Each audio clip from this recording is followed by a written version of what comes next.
الحمدللہ رب العالمین، الصلاۃ والسلام علی رسول الکریم الی یوم الدین۔ قال تبارک تعالیٰ فی القرآن المجید والفرقان الحمید۔ اعوذ باللہ من الشیطان الرجیم، بسم اللہ الرحمن الرحیم۔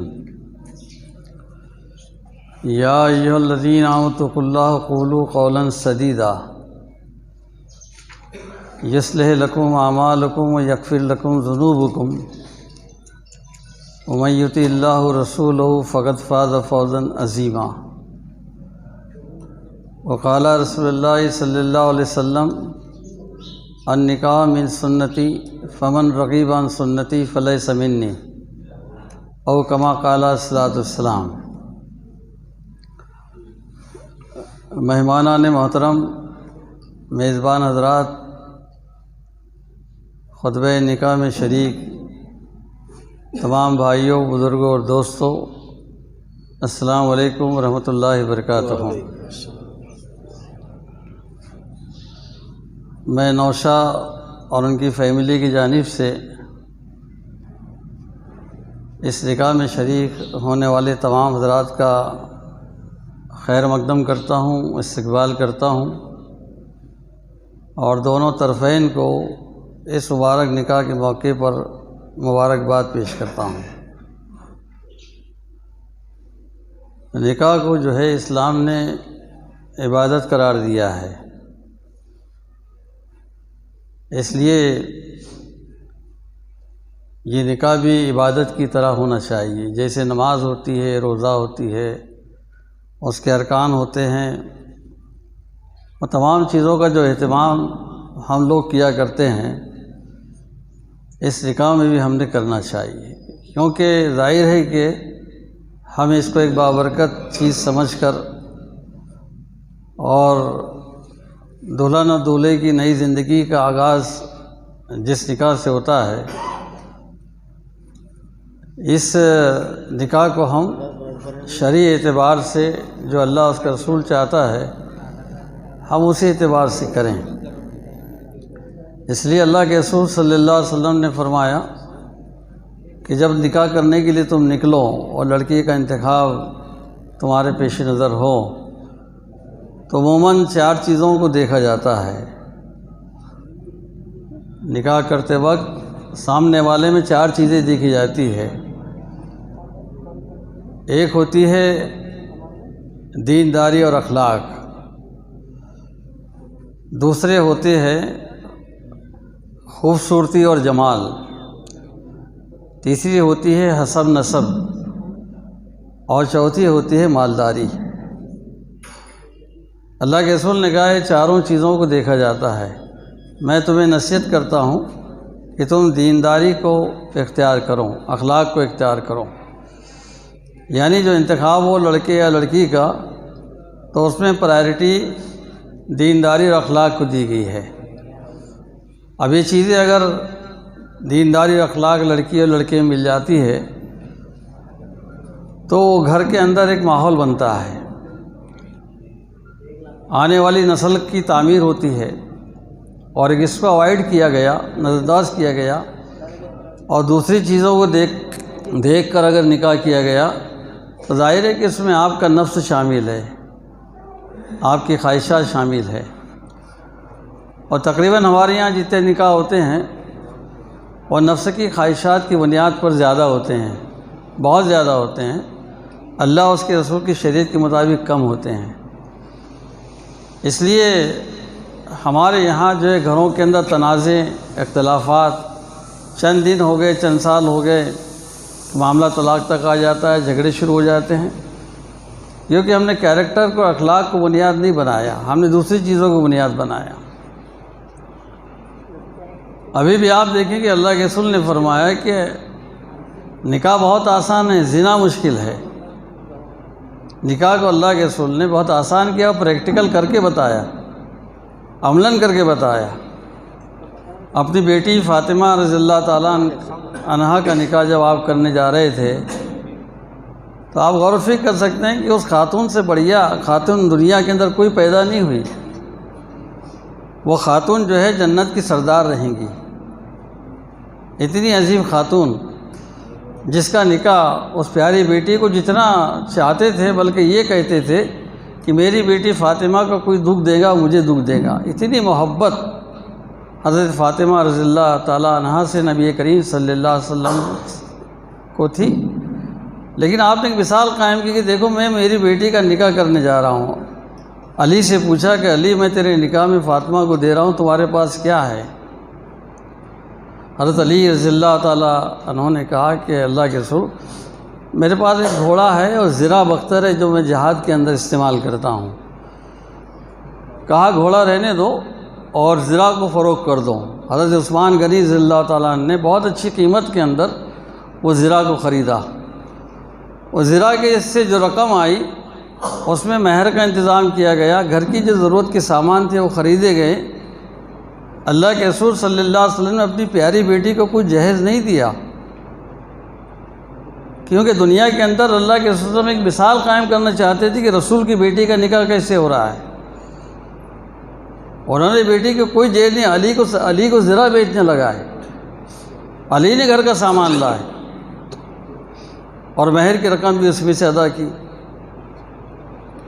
تو آپ اندازہ کر سکتے ہیں کہ کھجور کا بستر تھا، اس کی پتیوں کا، اور چند ضرورت کی چیزیں تھیں۔ آج لوگوں نے اس کو مقصد بنا لیا کہ جہیز کہاں ملے گا، لڑکی کتنا لائیں گے۔ لڑکی پر ایک پیسے کی ذمہ داری اسلام نے نہیں رکھی ہے، ساری ذمہ داری لڑکے والوں پہ رکھی ہے۔ ابھی آپ دیکھیں لڑکا مہر دے گا، یہاں تک کہ جو چھوارے ہیں وہ لڑکے کو لانا پڑیں گے، لڑکے والے بھی ذمہ داری ہے۔ اگر اس کو بہت زیادہ خوشی ہے تو لڑکی کو لے کے جائے، دوسرے دن ولیمہ دے۔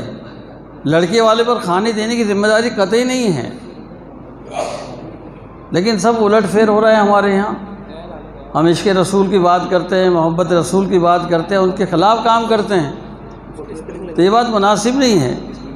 آپ کو اللہ پسند نہیں کرے گا۔ اللہ تعالیٰ کی پسند اگر آپ بننا چاہتے ہیں تو اللہ اس کے رسول سے محبت کرو، ان کے بتائے ہوئے طریقے کے مطابق اپنے تمام کام کاج کرو، یہ بہت ضروری ہے۔ اور آپ کو جب آسانیاں پیدا کر دی گئی ہے تو آپ مشکلات میں کیوں جاتے ہوں؟ ابھی یہ ایجاب و قبول جا کے لڑکی کے یہاں ہوگا، اور یہاں کر کے کیا آ جائیں گے، فلاں بنت فلاں کو فلاں ابن فلاں کے نکاح میں اتنے مہر کے عوض دیا جاتا ہے۔ اس وکالت سے دو گواہ سے کیا قبول کیا؟ میں جو بول رہا ہوں نا اس پہ 1 منٹ بھی نہیں لگ رہا ہے، اور اس 1 منٹ کے اندر نکاح ہو جائے گا۔ لیکن اس کے لیے کتنے پاپڑ بیلے جاتے ہیں، منگنی ہوتی ہے، بیاہ منگنی ہوتے ہیں، ہلدی ہوتی ہے، رجگے ہوتے ہیں، یہ کھانے وہ کھانے، ارمان نکالے جاتے ہیں۔ ارمان تو جنت میں نکلیں گے، دنیا میں نکلیں گے نہیں۔ جہاں آدمی کتنا بھی کروڑ پتی ہو جائے، منگلے میں رہے، اس کو بیماری ہے، سیماری ہے، اس کی بیٹی کا مسئلہ ہے، لڑکوں کا مسئلہ ہے، پریشانی ہے، یہ رہ گیا وہ رہ گیا۔ یہاں ارمان نہیں نکلتے، یہاں تو ارمان باقی رہتے ہیں۔ سونے کے وادی کے برابر بھی اگر دولت آ جائے تو پھر بھی ارمان باقی رہتے ہیں۔ ارمان جو ہے اللہ تعالیٰ کے یہاں نکلیں گے۔ اگر آخرت کامیاب ہوتی ہے، جنت کامیاب ہوتی ہے آپ کی، تو ارمان اللہ تعالیٰ وہاں نکالیں گے آپ کے۔ دنیا کے اندر کوئی ارمان نکلنے والے نہیں ہیں۔ اس لیے یہ قرآن مجید کی جو آیتیں یہاں پڑھی جاتی ہیں، مولانا جو پڑھیں گے، ایک آیت پڑھیں گے آپ سورہ نساء سے، دوسری آیت پڑھیں گے آپ سورہ آل عمران سے، تیسری آیت پڑھیں گے آپ سورہ احزاب سے، اور تینوں آیتوں میں کیا کہا؟ اتقوا اللہ یا ایھا الذین آمنوا اتقوا اللہ، اے لوگو اللہ کا تقوی اختیار کرو، اللہ سے ڈرو۔ یعنی 4 مرتبہ خدا کا خوف دلانے کی بات کی ہے۔ خدا کا خوف ہوگا تو آدمی راہ راست میں چلے گا، اللہ اس کے رسول کے طریقے کے مطابق چلے۔ خدا کا خوف نہیں ہوگا تو ارمانوں کے راستے پہ چلے گا، خواہش نفس کی میری بیوی کیا کہہ رہی ہے، میرے رشتہ دار کیا کہیں گے، اللہ کیا کہہ رہا ہے، رسول کیا کہہ رہا ہے، اس کو پسے پوچھ اس لیے ڈال دے گا کہ وہ ارمانوں پر خواہشوں کی بنیاد پہ تمام چیزیں کرے گا، تو وہ تمام چیزوں کو دیکھیں، بیوی کی خواہش، رشتہ داروں کی خواہش۔ اگر ہم بندے مومن ہیں، اللہ اس کے رسول کو ماننے والے ہیں، جیسے قرآن مجید کی ایک آیت پڑھی جائے گی کہ یا ایھا الذین آمنوا اتقوا اللہ حق تقاتہ ولا تموتن الا وانتم مسلمون، اے لوگوں جو ایمان لائے اللہ سے ڈرو جیسے کہ ڈرنے کا حق ہے، اور تمہیں موت نہ آئے مگر اس حال میں کہ تم اللہ کے مسلم ہو۔ شادی اور خوشی کے موقع پر موت کا تذکرہ بھی اس لیے کیا گیا کہ اس کی یاد کرو، تم ارمانوں کے نام پہ جو کچھ بھی کرنے لگو گے تم چھوٹے گے نہیں، دونوں کاتبین تمہاری تمام چیزوں کو ریکارڈ کر رہے ہیں۔ اس لیے اتنی پیاری عبادت کو ہم فضول خرچیوں کے اندر اور اسراف کے اندر، آپ کئی لوگوں کو دیکھیں کہ اپنی زندگی بھر کی کمائی وہ منڈپ کے اندر اور کھانے کے اندر لگا دیتے ہیں اور مقروض ہو جاتے ہیں۔ ہماری میجارٹی مقروض ہو جاتی ہے، اور شادی ہونے کے بعد بال بچے ہونے تک وہ قرضہ دیا نہیں جاتا ہے۔ اور قرض کتنی اہم چیز ہے معلوم ہے؟ یہ قرضہ دیے بغیر آپ کی نجات نہیں ہے۔ اس لیے اللہ کے رسول صلی اللہ علیہ وسلم کے سامنے اگر کوئی جنازہ آتا تھا تو پہلے پوچھتے تھے کہ مرنے والے پر کوئی قرض ہے کیا؟ اگر لوگ ادا کر دیتے تو آپ نماز جنازہ پڑھاتے تھے۔ مقروض کی نماز جنازہ نبی کریم صلی اللہ علیہ وسلم نہیں پڑھاتے تھے، وہاں سے ہٹ جاتے تھے کہ پہلے اس کا قرض ادا کرو، اور نہیں ادا کرتے تو اس کی نماز جنازہ کوئی بھی پڑھا لے۔ لیکن لوگ مقروض ہونا پسند کرتے ہیں، لیکن ارمانوں کے نام پر فضول خرچیاں کرتے ہیں، جبکہ قرآن مجید نے کہا کہ فضول خرچ کرنے والے شیطان کے بھائی ہیں۔ یہ لفظ قرآن نے استعمال کیا ہے، جو لوگ فضول خرچی کریں گے وہ شیطان کے بھائی ہیں۔ تو اس کا لحاظ کب رکھیں گے ہم؟ حالات کتنے دیگرگو ہیں، کتنے خطرناک ہے۔ اگر ہم کو پیسہ خرچ کرنا ہے تو ہم تعلیم پہ خرچ کریں۔ جو بچے ہونہار ہیں، میڈیکل سائنس پڑھنا چاہتے ہیں، انجینئرنگ کرنا چاہتے ہیں، غریب بچے ہیں، ان کو وہ پیسہ لگائیں۔ بے روزگار جو لوگ ہیں، ہمارے پڑوس میں پریشان لوگ ہیں، ان کو کھڑا کر دیں آپ لوگ۔ آپ کو پیسہ خرچ کرنے کے لیے، ثواب جاریہ کے لیے کئی مواقع ہیں، لیکن اس پہ لوگ پیسہ نہیں خرچ کرتے ہیں۔ ایسی جگہ خرچ کرتے ہیں کہ جس کے بارے میں کہا گیا ہے کہ نکاح کو آسان کرو، سادگی کے ساتھ انجام دو۔ ابھی سادگی کب اختیار کی جائیں گی بتائیے؟ لڑکے والوں کو بلا کوئی پابندی نہیں ہے، لیکن لڑکے والے کھانا دے دیتے ہیں۔ جو باراتی بن کر آتے ہیں، بہت معذرت کے ساتھ کہہ رہا ہوں، میں اس مجلس کے لیے بات نہیں کہہ رہا ہوں، ایک عام بات کہہ رہا ہوں، بارات کا کوئی تصور نہیں ہے اسلام میں۔ لڑکے والوں کو جا کے ٹینشن دینے کا، اس کے برتن پہ جا کے بیٹھنے کا اور اس کو اخراجات پہ ڈالنے کا اسلام اس کی اجازت نہیں دیتا ہے۔ آپ نے دلہن کی ہے، آپ کو خوشی ہے، آپ جا کے ولیمہ کریں، اور ولیمہ بھی دے ایسا کہ آپ جتنا دے سکتے ہیں۔ یہ نہیں ہو کہ آنے والوں کے سامنے ہماری ناک اونچی ہونا چاہیے، دکھنا چاہیے کہ ہم نے اتنا بڑا ولیمہ دیا، اور جا کے بعد کتنے بھی بڑے کھانے دے رہے ہیں، آپ ٹیبل لگا دے رہے ہیں، وصولی کر رہے ہیں آپ۔ یعنی کتنی شرم کی بات ہے کہ آپ دعوت نامے چھاپتے ہیں، مہمانوں کو بلاتے ہیں، کوئی بامبے سے آتا ہے، کوئی بھیونڈی سے آتا ہے، اتنے خرچ کر کے آتا ہے، اور اس کے بعد اس پہ یہ ٹینشن ہے کہ بھئی یہاں آئے تو آپ کو دکشنہ دینا پڑے گا۔ آپ مہمانوں کے ساتھ جو گھر میں آتے ہیں ان کے ساتھ یہ سلوک کرتے ہیں، لیکن آپ رسوا کرتے ہیں وہاں پہ آنے کے بعد کہ اس نے قرض لے کر آئے، جیسا بھی کر کے آئے، انہیں کھانا کھایا تو اس نے بل دینا چاہیے، اس کو بل دینے لگاتے آپ نے مہمان بنا کے بلایا اس کو، آپ نے اس کی آؤ بھگت کرنا چاہیے، عزت کرنا چاہیے، اور چاروں کونوں پہ ٹیبل لگ جاتے ہیں، ڈبے لگ جاتے ہیں۔ یہ کون سا کھانا ہے اور یہ کون سا ولیمہ ہے؟ اس کی اجازت کس نے دی؟ لائیے تاریخ سے، لائیے صحابہ کرام سے، لائیے نبی کریم صلی اللہ علیہ وسلم کی زندگی سے لائیے کہ ایسا کوئی نکاح ہوتا تھا کہ وہاں ایسے کھانے ہوتے تھے، پیسے دے کر کھانا کھانا؟ تو یہ جو منمانی ہم نے اختیار کر لی ہے، تو اس میں کیا ہو رہا ہے؟ اس میں ہمارے معاشرے کی لڑکیوں کا بڑا مسئلہ آ رہا ہے۔ ابھی مولانا یو پی کے یہاں پر بیٹھے ہیں میرے پاس میں، غریب سے غریب لڑکی کے پاس 3-4 لاکھ روپے، غریب سے غریب ترین لڑکی 3 سے 4 لاکھ نہیں ہے، اپنی لڑکی کو ودا نہیں کر سکتا۔ کئی لڑکی یو پی میں، حیدرآباد میں، دلی میں، ان کے گھروں میں سروں میں چاندی آ گئی ہے، سفید بال ہو گئے ہیں، نکاح نہیں کر سکیں، جہیز نہیں دے سکتے، 10 پکوان پکانا پڑتے ہیں وہاں پر، وہ پکوان پکا کے کھلا نہیں سکتے۔ جوان لڑکیاں بیٹھی ہوئی ہیں، جائیے آپ دیکھیے، 40 سال 45 سال کی لڑکیاں ہو گئی ہیں، صرف جہیز کی وجہ سے اور جو ہے سامان دینے کی وجہ سے اور کھانے کھلانے کی وجہ سے رکی بھی ہے، وہ نہیں دے سکتے۔ تو ان معصوم لڑکیوں پر ہم کو ترس نہیں آتا کہ ہم نکاح کے اندر سادگی اختیار کریں، آسان کریں نکاح کو۔ تو دوستو اور بھائیو، یہ خطبہ نکاح کے اندر آپ کو ان باتوں کی نصیحت کر دی جاتی ہے، لیکن ہم جو ہے عربی سے نابلد رہتے ہیں، اس کو پڑھتے نہیں ہیں۔ یہ ہماری کمزوری ہے۔ ہمارے طلبہ نوجوان جب انگریزی پڑھتے ہیں، مراٹھی پڑھتے ہیں، ہندی پڑھتے ہیں، ان کے ترجمے پڑھتے ہیں۔ مہاراشٹر میں رہنا ہے تو مراٹھی کا ترجمہ بھی، اس کا گرامر بھی یاد کرنا پڑے گا، ورنہ نوکری لگے گی نہیں۔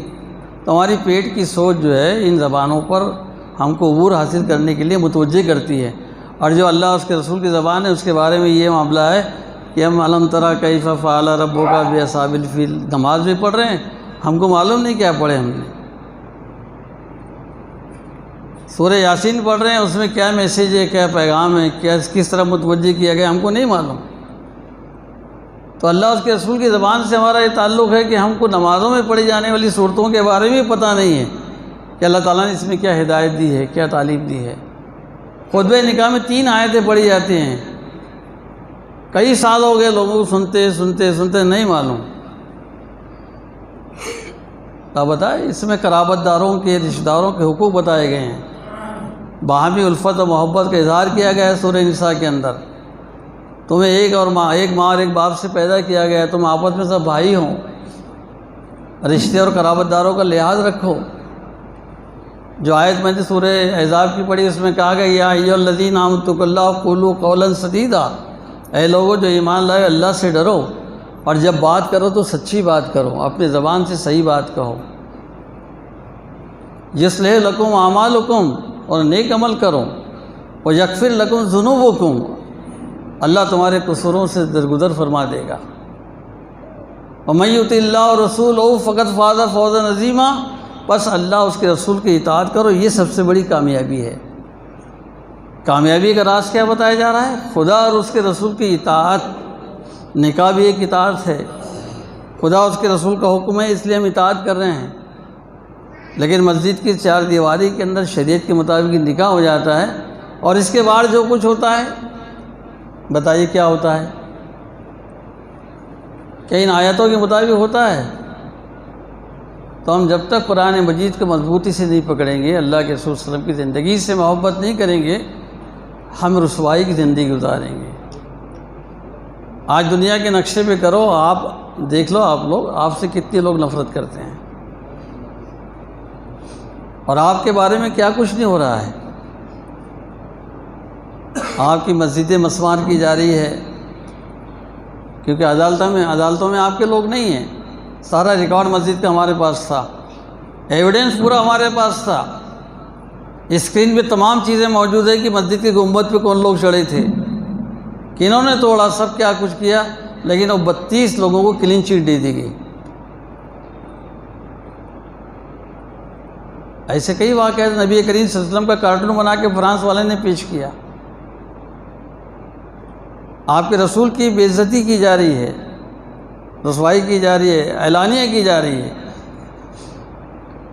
تب تو آپ متحد ہو جاؤ۔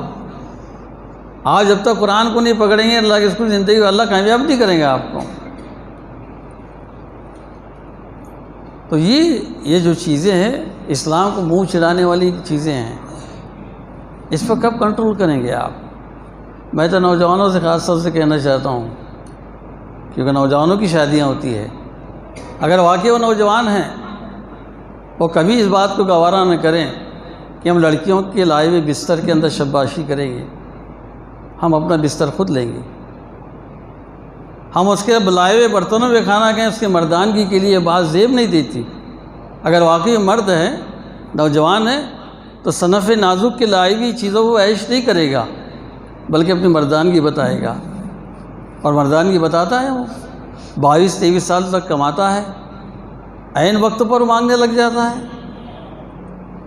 آپ دیکھیں بڑے بڑے شہروں کے اندر موٹر سائیکلیں، کاریں، آپ بہت حیرت کریں گے، آنے والے تمام مہمانوں کو ایک جگہ جو ہے ایک ہیرو ہونڈا دی گئی، سونے کی انگٹھی دی گئی، ایسے چوچلے کیے جاتے ہیں.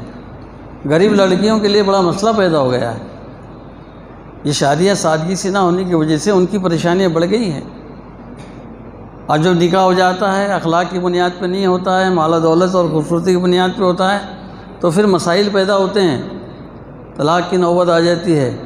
اور آج کل ہمارے یہاں چلن ہو گیا ہے کہ لڑکی والے جو ہے جب طلاق لینا چاہتے ہیں تو شریعت سے لینا نہیں چاہتے ہوں کہ مہر کیا ہے، عدت کیا ہے، فلاں کیا ہے. وہ 10 لاکھ نہ 5 لاکھ کی بات کرتے ہیں. پھر نوٹوں کے اندر طلاق ہو رہا ہے، نوٹوں کے اندر چھٹکارا ہو رہا ہے، سودے بازی ہو رہی ہے، اتنے لگیں گے اتنے لگیں گے. یہ پریکٹیکل چیز ہے، یہ ہو رہی ہے سماج کے اندر. اس سے خرابی نہیں پڑے گی. اب جس کے پاس پیسہ وغیرہ ہے وہ دے دے گا، غریب کہاں سے دے گا؟ آپ کے خلاف قانون لگا دیا گیا. 3 طلاق اگر آدمی ایک نشست میں 3 طلاق دے دیتا ہے اس کو 3 سال جیل کے اندر جانا پڑتا ہے پارلیمنٹ کے قانون کے حساب سے. ٹرپل طلاق کا مسئلہ انہوں نے لایا، ہماری شریعت کی آزادی کو ختم کر دی انہوں نے. ہماری شریعت میں مداخلت کر دی ہے، ہم طلاق بھی نہیں دے سکتے. طلاق دیے تو لڑکے کو جیل کے لیے تیار رکھو. تو گورنمنٹ یہ قانون لاتے اس لیے جا رہی ہے کہ ہمارے میں میل ملاپ، آپس کا تال میل، محبت، اتحاد نہیں رہا، شریعت کی پاسداری نہیں رہی، شریعت سے محبت نہیں رہی. تو دوست اور بھائیو، ہم جو ہے اپنے دین کی قدر کرنا سیکھیں، اسلام کو جو ہے دانتوں سے پکڑ لیں. نوجوانوں سے خاص طور سے گزارش ہے کہ وہ نوجوان حضرات اسلامی طریقے کے مطابق، شریعت کے مطابق اپنی شادی بیاہ کو انجام دیں. لڑکیوں والوں کو بہت جو ہے آسانیاں پیدا کریں تاکہ زیادہ سے زیادہ لڑکیوں کے ہاتھ پیلے ہوں، ان کے ہاتھوں کو مہندی لگے اور وہ بدائی ان کے لیے ہو. تو یہ اگر نوجوان ہمت کرتے ہیں کہ ہم لڑکیوں کو لائیں گے، بغیر جہیز کے لائیں گے، بغیر لالچ کے لائیں گے، اور ہماری مردانگی کا ہم لحاظ رکھیں گے اور اس طرح ہم نکاح کریں گے. اللہ تعالیٰ سے دعا ہے کہ اللہ تعالیٰ مجھے اور آپ کو دین اسلام کا صحیح علم، صحیح فہم، صحیح شعور عطا فرمائے اور اس کے عصری اور روحانی تقاضوں کو پورا کرنے کی توفیق نصیب فرمائے. وآخر دعوانا ان الحمد للہ رب العالمین. الحمد لله نحمده ونستعينه ونستغفره ونؤمن به ونتوكل عليه ونعوذ بالله من شرور أنفسنا ومن سيئات أعمالنا. من يهده الله فلا مضل له ومن يضلل فلا هادي له. ونشهد أن لا إله إلا الله وحده لا شريك له ونشهد أن سيدنا ومولانا محمدا عبده ورسوله. أما بعد، فقد قال الله تبارك وتعالى في القرآن المجيد والفرقان الحميد: فأعوذ بالله من الشيطان الرجيم. بسم الله الرحمن الرحيم.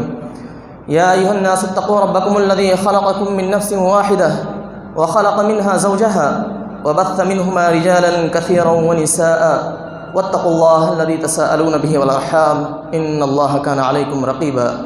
وقال الله تبارك وتعالى: يا أيها الذين آمنوا اتقوا الله حق تقاته ولا تموتن إلا وأنتم مسلمون. وقال الله تبارك وتعالى: يا أيها الذين آمنوا اتقوا الله وقولوا قولا سديدا يصلح لكم أعمالكم ويغفر لكم ذنوبكم ومن يطع الله ورسوله فقد فاز فوزا عظيما. وقال النبي صلى الله عليه وسلم: النكاح من سنتي. وقال عليه الصلاة والسلام في موضع آخر: أتزوج النساء فمن رغب عن سنتي فليس مني. بارك الله لنا ولكم في القرآن العظيم ونفعنا وإياكم بالآيات والذكر الحكيم. إنه تعالى جواد كريم ملك بر رؤوف رحيم ورب حليم. شیخ انیس صاحب کی دختر نیک اختر سائمہ کوثر، ان کو اسلم خان غلام غوث خان صاحب کی وکالت سے اور شیخ واجد شیخ رسول صاحب، ان دونوں صاحبان کی گواہی سے حاضرین مجلس کے روبرو مہر معجل یعنی نقد 5001 روپیہ علاوہ نان نفقہ کے حاضرین مجلس کے روبرو شیخ عرفان شیخ امان صاحب، میں نے آپ کے نکاح میں دیا کہ آپ نے قبول کیا؟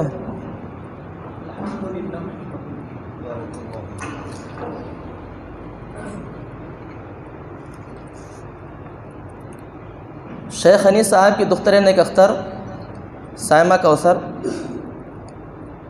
ان کو اسلم خان غلام غوث خان صاحب کی وکالت سے شیخ واجد اور شیخ رسول صاحب کی گواہی سے مہر معجل 5001 روپیہ علاوہ نان نفقہ کے حاضرین مجلس کے روبرو